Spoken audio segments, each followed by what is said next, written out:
Est-ce que c'est mieux une SCI à l'impôt sur les sociétés ou à l'impôt sur le revenu? C'est une question que l'on nous pose très fréquemment. On va faire le point très rapidement sur cette question.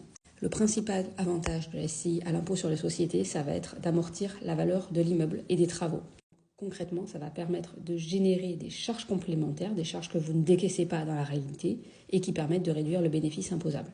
Donc ce qu'il faut retenir, c'est qu'à l'impôt sur les sociétés, vous allez avoir peu ou pas de fiscalité à l'impôt sur les sociétés chaque année. Et même si vous avez un résultat fiscal positif, c'est la SCI qui paye l'impôt sur les sociétés. Donc vous avez le taux réduit de 15% jusqu'à 42 500 €. Donc il n'y a aucun revenu qui revient automatiquement au niveau de votre impôt sur le revenu personnel. Et ça, c'est bien la différence avec l'impôt sur le revenu, puisqu'à l'impôt sur le revenu, vous avez moins de charges déductibles. Donc, en dehors des travaux, vous avez nécessairement un bénéfice imposable qui se reporte automatiquement au niveau de votre impôt sur le revenu personnel. Donc, si vous êtes déjà dans une tranche à l'impôt sur le revenu élevée, ce n'est pas forcément le meilleur statut pour investir, ou en tout cas, le coût fiscal va être extrêmement élevé. Donc si vous souhaitez développer votre patrimoine, continuer à investir dans l'immobilier, de toute façon, vous n'allez pas avoir le choix.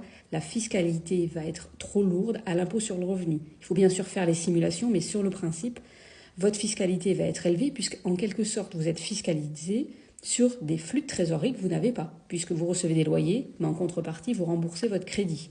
Et donc rapidement, vous vous retrouvez bloqué par la fiscalité si vous êtes à l'impôt sur le revenu. Par contre, effectivement, la contrepartie, le désavantage de l'impôt sur les sociétés, c'est que la fiscalité peut être lourde à la sortie si vous avez détenu le bien pendant une durée assez longue. Donc c'est du cas par cas, il faut faire les simulations, mais la première étape, c'est effectivement de regarder en fonction des revenus estimés et des charges que vous avez sur le bien immobilier, quelle est la fiscalité à l'impôt sur le revenu et à l'impôt sur les sociétés. Et ça va vous permettre de prendre votre décision.